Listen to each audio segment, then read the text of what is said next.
Hello, and welcome to We Made You a Song, a podcast about a unique song-making process in unique times. I'm your host, Trent Wagler of the Steel Wheels, and I'm in the Shenandoah Valley of Virginia. This podcast is a collaboration between the Steel Wheels and producing partner WMRA. If you're new to the podcast, the Steel Wheels are releasing an album of songs that were commissioned by fans during the COVID-19 shutdown. The Steel Wheels took stories from fans, and we wrote, arranged, and recorded the music in isolation from one another to knit together a collection of crowdsourced songs. And this podcast is a project to go deeper into each one of those songs and the story and the humans behind it. We've got a lot to talk about this week, so I just want to get right to it. This week's song is called My Name is Sharon. You could wait for your big break, like someone else can make the sun shine. I'm not here to feel So the I got an email shake. from a friend of the band named Donna. She said, I just saw your Distance Together post. That's what we called this project. I had thrown a hint out to you guys, or maybe just Trent, a while ago about the possibility of writing a song about Sharon. And I'll just stop here and say it was a little more than a hint. It was straight up like, you could write a song about Sharon. I wasn't talking about her in particular, parentheses, well, I was, but you know. But a song about her spirit, the struggles, the perseverance, etc. Would this fit with your efforts? You're going to hear from Donna today, and we're going to talk with the band. I will just say that the band has had a relationship with Donna and her now late daughter, Sharon, for quite a few years. And when the band was first getting out there on the road, I mean, this had to be like 2012, maybe? Probably like 2010 or 11. We were playing in Tennessee, and there was this young woman sitting down on the front row. We're playing this outdoor festival. We're doing a sound check, and she's sitting there watching us, and no one else is there, right? Because it's just sound check. I see her mouthing the words along, and I look around at the other guys because this is a song of ours. It's not like we were sound checking on a cover song. And I was just like, who is this person? I don't recognize her. Is this somebody's sister or cousin? Or because at that point we had not been out of Virginia that much. We hadn't traveled that much. We certainly didn't have fans that were clamoring to see us and reciting every line of every song. So anyway, she introduced herself after we sound checked and said, I traveled to come and see you guys. I'm a big fan of yours. And we were kind of like, what is going on? Because to us, that just didn't happen very much at that point. But then we learned and heard more about her story, which you will also hear. Donna sent me an email to describe and tell stories about her daughter, Sharon. She also wanted us to involve Sharon's best friend, Aaron Buckley, who also sent me an email about Sharon with these really great, vivid descriptions of who Sharon was. She talked about her being loyal and honest, but also blunt and a very straight shooter, that she would call people out when they weren't doing what was right. She also described Sharon as this daredevil, as a risk taker, as this adventure seeker, which I found to be this interesting juxtaposition next to her seizure disorder, which meant that there had to be so many restrictions around what she could do in life that she was inside, she was this person who loved to push the boundaries. And I think above all of this, as we're taking in these descriptions, we knew that while the song would inevitably be informed by Sharon's passing, we wanted to honor Sharon's life and not her death. She was so much more than a disease that ailed her. And so we were trying to construct the beginning of this song with all of that in mind. The inspiration for the song was ignited by Donna's email. She wrote, 1 week before she passed, Sharon looked directly at me as I offered yet one more motherly warning. Why don't I let Donna take it from here? And I yet again gave her the look of the motherly, I'm petrified. You're going out into the world. You have seizures that are not controlled and come without warning. And I need to, worry about my daughter at the age of 35.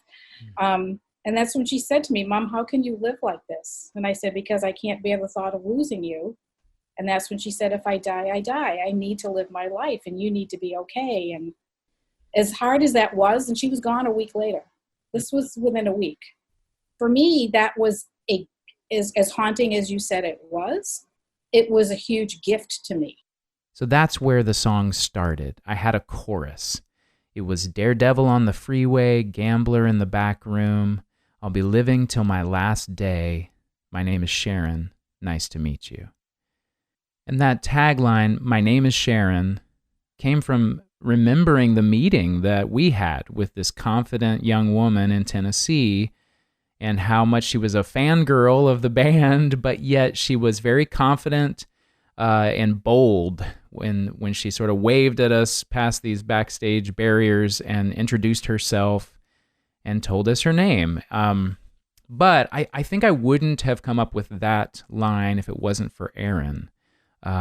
Here's Sharon's best friend, Aaron Buckley. The biggest thing, grieving parent, you don't ever want people to stop speaking of your child and of their name, and people don't really feel comfortable doing it, and so it just took what you were doing already and brought it to another level for her story to go on, forever, and for Donna to have that and anybody who knew her to have that. So.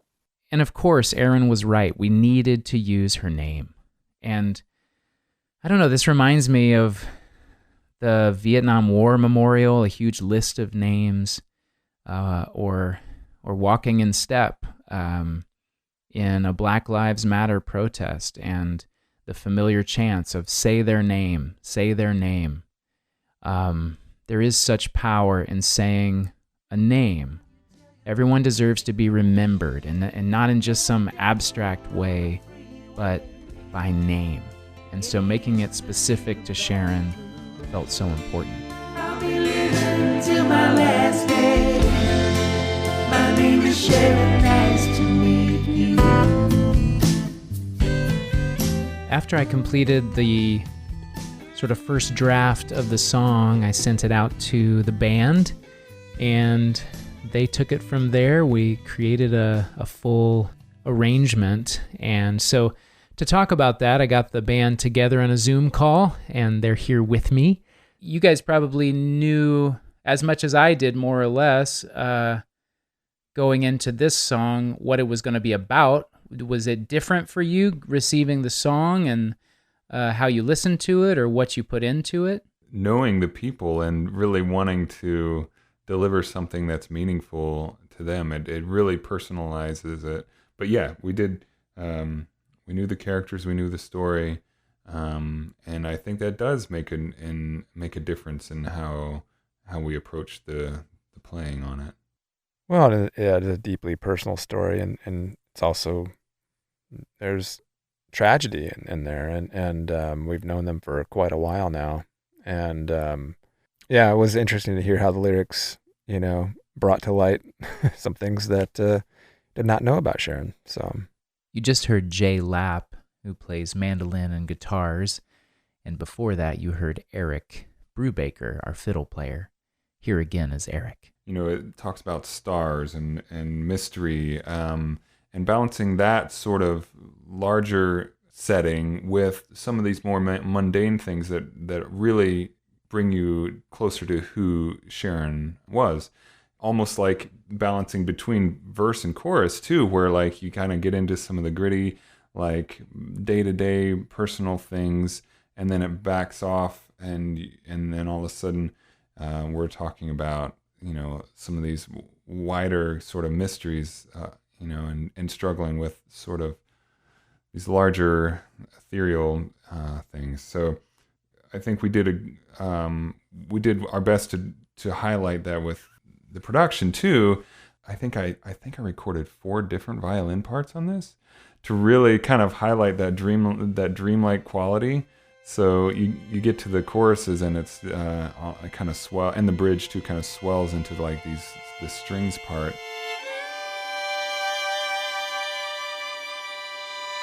But then it's balanced against the parts in the verses where it's just the single fiddle. Yeah, it was a blast to record this one, and the juxtaposition between the verses and the chorus. Every time I got to the chorus, it just kind of like, I didn't realize Eric had recorded that many violin parts, but it has this like, I don't know, it feels like you're all suddenly like in a Cadillac with the top down going, with the arm up on the wheel, just kind of, and then it grooves back into the little percussive where it's like I don't know, everything about it was a lot of fun to hit it up. That voice you heard was Brian Dickel, the bass player for the Steel Wheels, and here again is Jay Lapp. There are times in these tunes that when you get the track and because you don't know what the other person is going to be playing, you just kind of close your eyes and you almost, in a way I can almost hear sometimes like what Eric might be doing. And I think a lot of it is because of the many years of experience of playing together. You kind of just have this sense of where, your close-knit bandmates are going to go. But that's a wonderful thing as I'm playing along and, hearing the ghost notes of Brian and Eric and Trent and Kevin. Here's Kevin Garcia, our drummer and our audio engineer. Not knowing Sharon, I felt like I learned a lot about her through your lyrics. And one of the things that seemed like she was a bit of a daredevil and did have, had some fun.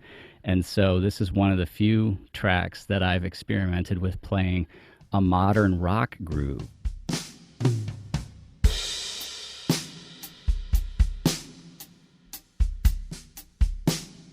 Which I thought was going to get immediately pitched out the window and say, what, guys, man, can you try another one? I don't know about this. And, I just kind of went with my gut, and I was so happy that it worked out because in listening to what everybody put on the track after that, it completely toned down the concept that it was more of like a modern rock groove and made it more like a hand drum type thing. And I was just, really happy with that, but yeah. I did sneak some modern rock in there. One little side note and this is kind of like deep sort of shop talk when it comes to recording. This is probably the only song in this collection where I opted to record a double vocal on the lead vocal. Daredevil on the freeway, gambler in the back room. And that's kind of a trick that you've probably, whether you know it or not, you have albums that you've listened to that use that, employ that. And it's a way to kind of beef up the vocal, almost creates this interesting effect depending on how they use it in the mix. And we've done it before on other recordings. But I think my impulse there was this song is written from the perspective of Sharon, and she has this kind of wisdom in the words that she is singing. And so I wanted it to feel elevated in some way. And to me, singing two lead vocals and us using that was a fun way to kind of elevate that sound. Every night we count the stars, like a little bit of light is all we need. We try to claim which one is ours, like there's an order to the mystery. It's always fun as a band to go behind the curtain a bit and talk about song production and process, but all of that means very little if this doesn't connect to Donna. So here is Donna Gath Criswell, Sharon's mom, and the person who commissioned this song. Donna, can you tell us what it was like to receive the song? So there's a certain, we have one of those chaise couch things, and I sit in the same spot that was Sharon's. So she had her spot, I had my spot, but now I sit in her spot. And I'm sitting there and I see the email. I started shaking I was just so excited because I didn't know when it was going to come out. I didn't know how long this process was going to take. And the first thing I did, I couldn't even get through the whole thing. I immediately texted Erin. I said, Erin, are you there? Now, she's in Michigan. I'm in Massachusetts. And she said, yeah, what? And I said, it's here. And I said, she goes, did you listen to it yet? I said, no, I haven't even listened to it yet. It was utter chaos. It was great, excitement. But then for some reason, like it wasn't coming through. And I'm like, just listen to it. Just go listen to it. I'll catch up. And as I'm reading the lyrics, again, I haven't even listened to it yet, but I'm just reading the lyrics. And I'm texting her, oh my God, Erin, it's perfect. Oh my God, Daredevil. Oh my God, Gambler. Like everything just immediately resonated with me. Then we got it, going obviously pretty quick. She got it all. She downloaded it 12 different ways. Once I got through the lyrics, I was like, oh gosh. I mean, it was an emotional, I can't explain, an emotional, roller coaster in how great it was, her memory flashing back of, us at your concert and just this whirlwind, but it was awesome. And again, it was like a gift that could not have ever been beat. And then of course I then listened to the song and it was just perfection. I just can't, there's no other word for it. You hit even things that I didn't think of necessarily. The whole stanza, if you laugh, make it out loud. If you cry, I want to hear it. I'm standing out in this crowd because I want you to sing so I can feel it. And that's who she was. If you laugh, make it out loud. If you cry, I want to hear it. I'm standing out in this crowd 'cause I want you to sing so I can feel it.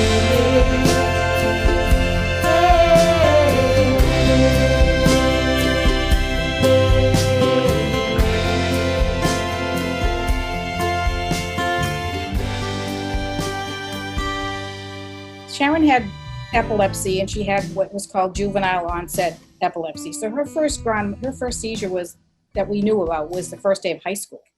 So it's not something she had as a child. And over the years, it became the type that couldn't be controlled. Medication helped, but it didn't control it all the time. But again, Sharon wanted to live the best life she could, and she encouraged me to just go and live my life. And it happened to be the end of August, and I'm an educator, and my job was to, in the district within which that I worked, was to train the entire staff on how to integrate technology into the classroom. Mm. So this particular year, the professional development day for all teachers before the kids came back was on technology integration. So it was my baby, the entire district. So I go into work, and it was just supposed to be a half hour, 45-minute thing. Well, it turned out to be technical difficulties, 2 or 3 hours, and I'm gabbing with teachers, and I checked in with her all the time, Sharon. So at 10:23, I checked in with her and texted her. I said, I should be leaving soon. Are you okay? This is the mother of a child with a seizure disorder at the age of 35. And she texted me back, and she said, yeah, I'm okay. And then I got caught on the way out with another teacher who just caught me, wanted to gab and chat and whatever. So that delayed things. So I get in the car and I'm driving home, and I'm about 15 minutes away, I'm not far. And I come home and the back door is open to our house, and we had 2 little dogs at the time, and they were running around. And I'm like, that's not normal, because they're little dogs. We worry about hawks, and it's not like her to not be hovering over her babies. They were her babies. So I go out in the backyard. I don't see anything. I'm calling out for her. I don't see her. I go in the house. I go upstairs to her bedroom area, and I see her pocketbook and her phone and stuff there. And I'm like, oh, this is weird. Looking at all the rooms, thinking maybe she had a seizure somewhere and she's fallen. I don't see her anywhere. I go back downstairs, look in all the rooms downstairs, don't see her. So I said to myself, okay, she's going to be pissed at me because I'm going to go up and check her phone, invade her privacy, and see who she might have talked to last. And it was her boyfriend, so I quickly called her boyfriend, and I said, hey, Billy, I said, have you seen Sharon today? Did somebody come pick her up and you just went to the store or something? So as I'm talking to him, he said, no, I'm supposed to see her tonight. And as I'm coming down the stairs, I can see out in the backyard, and I saw her floating in the pool. So that was it. I won't tell you the rest of the story, but it was it. But it was so Sharon to have taken her dogs out for probably their morning business and walked too close to the pool. If there was a little critter in the pool, like a frog or a little gopher, that often happened, she would want to scoop it out because she just loved all critters. And I think she must have had a seizure at that moment and fell in. And for me, it was a peaceful way to go because she wouldn't have known anything having had the seizure. Mm. It wasn't an accident, a horrific car accident or something like that. And I just believe it was meant to be, and it was her time. Here's the full version of the song, My Name is Sharon.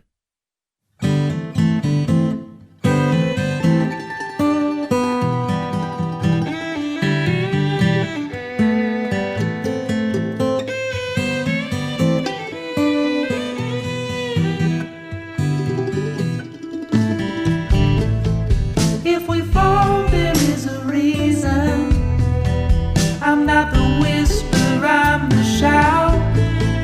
I live every single season like I'll be the one you tell your friends about. Daredevil on the freeway, gambler in the back room. I'll be living till my last day. My name is Sharon, nice to meet you.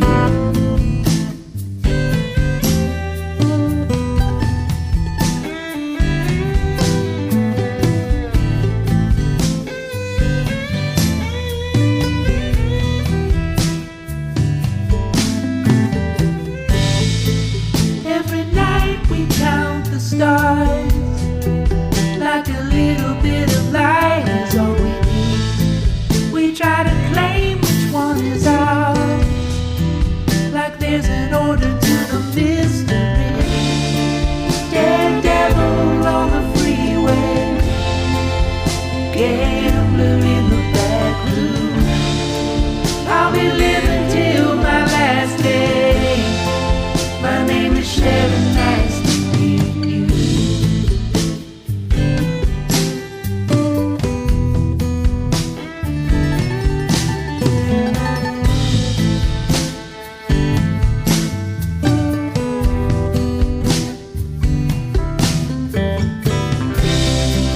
If you laugh, make it out loud. If you cry, I wanna hear it. I'm standing out in this crowd, 'cause I want you to sing so I can feel it.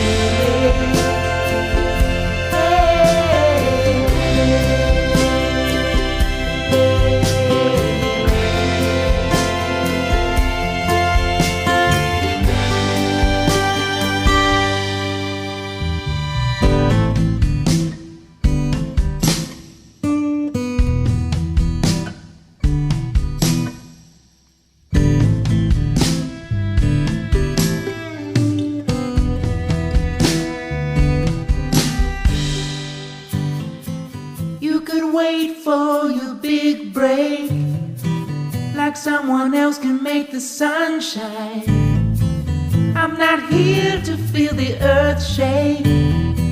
I'm just here to make my own life. Daredevil on the freeway, gambler in the back room.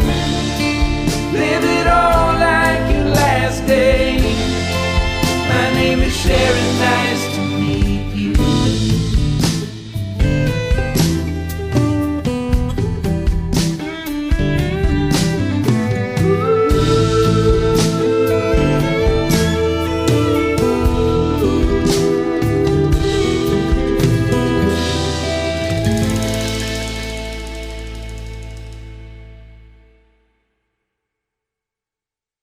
I want to thank Donna for being open and sharing her story with us today.